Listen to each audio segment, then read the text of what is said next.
What's up guys, my name is Ryan and I recently returned from visiting Bora and I want to share with you my favorite places and experiences, so here's my Bora travel guide.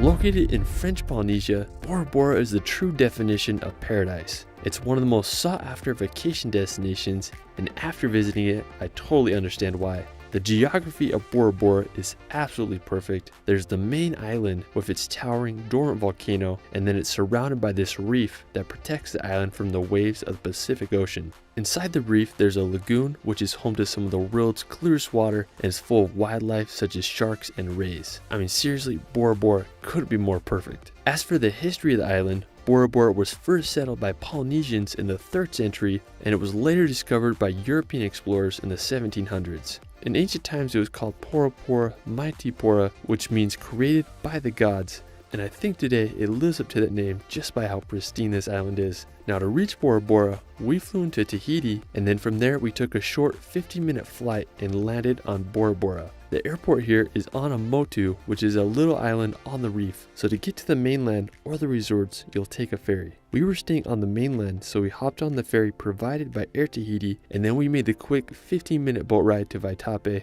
It was a pretty surreal ride as we approached the island. We landed right around sunset and the sky was full of pink and orange colors. Now we got on top of the ferry and the views were just incredible as we got closer to Vaitape. There was even a full moon and it almost looked faked with how perfect everything was. Now when we arrived in Vaitape, we got in a taxi to take us to our Airbnb. Now when we're on the topic of lodging, let's talk about the options on where to stay during your trip to Bora. The most famous resorts are located on the islands or motus that surround Bora. Some of the most popular resorts include the Intercontinental, the Conrad, and the Four Seasons. The resorts on the motus are definitely the most scenic and offer incredible experiences and views of Bora, but they are also the most expensive and were out of my budget for this trip. Maybe next time I'll get one of them, but if you're looking for a more affordable accommodation, I'd recommend looking for places on the mainland. There are some luxurious resorts such as the Intercontinental Lake Moana, which cost about half the price of the resorts on the motus. Now we decided to get an Airbnb for the first couple nights. You can find some really nice places, ranges from $100 to $500 a night. Now as for transportation on Bora, you can get a rental car or scooter. I wanted to see the whole island, so we rented a car from Avis, and it wasn't too expensive for about $150 a day. We were able to loop the entire mainland of Bora in about an hour. I was really impressed by the beauty and just infrastructure of this little island. Now a great place to visit on the mainland is Matira Beach. It's located on the very southern end of the island, and it's the biggest public beach on Bora's mainland. It has this white sand and incredibly clear ocean water. You can walk out pretty far and wade through the lagoon because it's not very deep, and the water is so warm, I mean it's like a bathtub. Now if you swim there, you might get lucky and see some rays. I mean it's a perfect place to chill and get some vitamin C if you're on the mainland. Now one thing I thought that was really interesting about Bora is that there's this constant current in the lagoon. All the water enters the lagoon as the waves pound on the reef from the Pacific Ocean. Now when the water comes in, there's only one outlet in the lagoon, so all the water flows out of there. You can see the lines that the current creates in the water. Now one of my favorite things I did was I would jump into the water at the most southern place on the island, and I would just float along it like a giant lazy river and then swim out when I was done. Now another incredible place on Bora is Mount Otemanu. It's this dormant volcano that is the crowning feature of the island. I mean, I didn't realize how huge it was, but man, it was tall and just towered over all of Bora with a height of 727 meters. It's often covered by clouds, but when the sky was clear, it was such a powerful peak. One thing I loved about Mount Otemanu was how its appearance changed from different parts of the island. From the eastern side, it was a very pointy and symmetrical shape.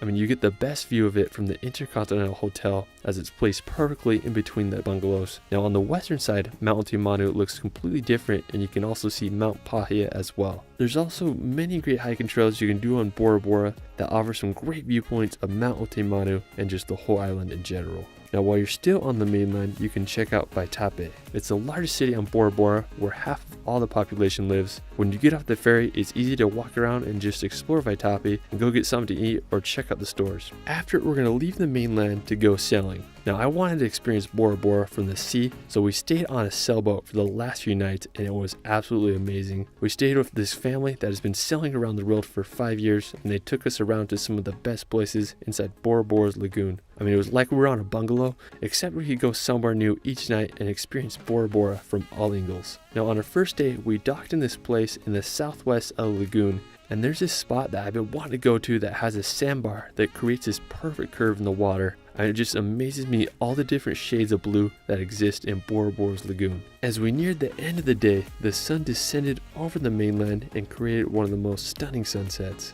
The next day I woke up to the morning light and all the shades of blue in the water. I saw some jet skiers having the time of their life riding over the lagoon. I mean, I can't think of a better place to go jet skiing. Now right by the sandbar is Ponte Terrere. It's the most southwestern point on the island. I loved how the ocean waves were just pounding on the reef from 2 directions. Now while we were here, we had to go do some snorkeling, so we hopped on our dinghy with our captain Francesco, and he took us to the spot near Ponte Terrere to go snorkeling. We first found this eagle ray that was just flying through the current. It was so peaceful to watch. We then went over to this more shallow area and there was at least 10 sharks. Now they're black-tip sharks and they're about 1 to 2 meters in length and they're basically harmless to swim with, just very curious little animals. It was my first time swimming with sharks, so I was a little nervous jumping in, but like after a few minutes, it wasn't scary at all, and it was just such a cool experience to swim with them. I mean, the water was some of the clearest I've ever been in, and there's also tons of color fish just swimming around us. It's the Bora Bora that I was hoping to experience.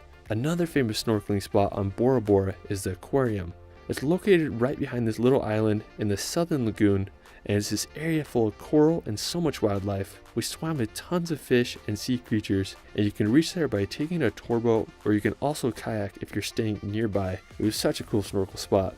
After, we headed back to the catamaran and sailed over to the western side of the island for our final night. We stayed right by the island of To'opua, and it sure was beautiful. It had this turquoise blue water contrasted with the greens of the island, and it was such a special spot. There was this little island called Motu Tapu that I thought was so scenic as it lined up perfectly with Mount Otemanu. As sunset came around, it lighted up the whole island with this orange glow and created such an amazing scenery. The next morning, we went and snorkeled at this spot that had tons of sharks and rays, and then we swam up to the reef. I was a little hesitant at first. I'm always scared of like big waves in the deep blue ocean, but it wasn't bad at all and it was just so freaking cool. We swam through this field of vibrant coral. I mean, there was so much colors and beautiful sea life. As we got closer to the reef, there was this coral graveyard with all the dead coral that gets broken off by the waves. I mean, it's really interesting to get a closer look at the reef that protects the island. After that, we were running short of time and headed back to Vaitape to get on the ferry and make our flight back to Tahiti. I mean, all in all, Bora Bora far exceeded my expectations, and I understand why it's one of the most famous and sought after islands in the world. Now, we were only here for 4 days, and I wish we could have stayed longer. I definitely recommend staying at least a week to experience all that Bora Bora has to offer. I'll have to come back to try out those luxurious bungalows. Now let me know where your favorite place or activity is in Bora Bora in the comments below. I also have a second channel where I make hour-long relaxation films to bring some peace and nature in your life. I just released a video on Bora Bora that I think you'll enjoy. You can find me on Instagram and TikTok at shirley.films. It's Ryan, and we will see you later.